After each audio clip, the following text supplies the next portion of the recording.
Sir, you said something very nice recently, and I found it very beautiful. You said that peace is a political belief. And I have never heard it said like that. So could you speak to that, please? Thank you very much. I do believe that what I did say should be first of all implied to democracies, because democracies are the ones who know the importance of peace, and they know how to operate, or otherwise they don't know how to operate in other circumstances, and that's why this is also very difficult for small and medium democracies to operate today. And when we say is a political belief, this is a political belief for several reasons and for several dimensions. It comes to social issues, to cultural issues, to economic issues, which are very important as well. But given the fact that what I told was in a different context, I would like to add to this, saying that peace is not only a political belief, but sometimes and nowadays it's also a political courage.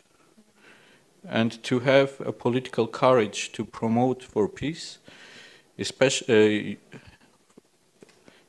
it requires a strong democratic system, because nowadays, let's be frank, peace is not popular because there are big actors who are not the ones who are promoting the peace, but challenging it every day and trying to make us think that democracy is a threat for peace. And being a one to promote peace, you need to have a very difficult dialogue, not only with your international partners, but also within your society. And this is what Armenia preaches, and this is what we are trying to do. And probably many of you were at the opening ceremony yesterday, seeing how Prime Minister of Armenia gave a brilliant example showing the political courage that Armenia has to establish peace and stability in our region. So just to add that on if democracy is a public good, it is. And why it is important to have a constant funding for democracy, because the criteria, what is democracy and what is not, are always changing, and it's like an infinity. You are not able to catch up, and you need to have a constant reform process, which means it requires big fundings to do that. But besides democracy being public good domestically, but internationally as well, democracy is also concern for the others. And some people, some authoritarian regimes consider it to be a threat, which means we should fund, because they don't want their own people to dare that they can live in the same freedom as the people in democracies.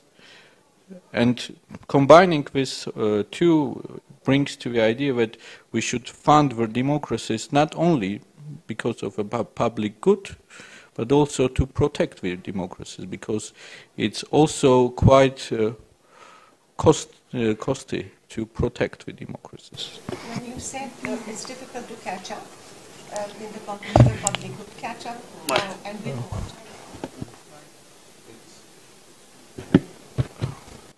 what? One of the criteria for democracy is probably the center of a democracy is a person, an individual. And when a person is living in a freedom, which means he is free to think, and free to dare, and free to dream, which means that the horizon is getting bigger and bigger, and the ambition of development and the scale of the development is becoming bigger and bigger, which puts additional pressure on the governments to work more and more and to invest more on reforms. Thank you. Probably I will share the opinion that why small and medium democracies should cooperate, because they are the #1 beneficiaries of the international law to be properly operating and working. And coming to the comment that was made by Ambassador he said very interesting thing that some countries abstained on a critical issue of Ukraine. But here is a question: what is the critical issue? Is it critical because it is Ukraine, or is it critical because the international law was violated?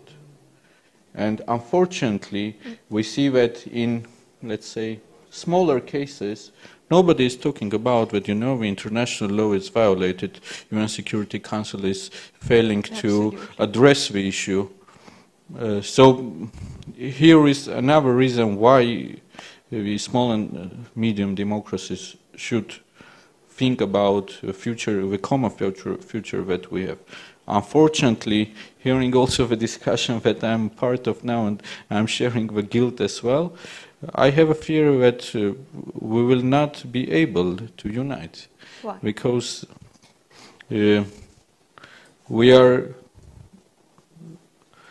talking, but we are not listening to each other, and sometimes even we are forgetting to self-reflect on the issues that we have on our cooperation, and we are talking about the third countries, the authoritarian regimes, and we are losing too much time and wasting too much time on thinking about the others rather than concentrating on the issue how we should work together.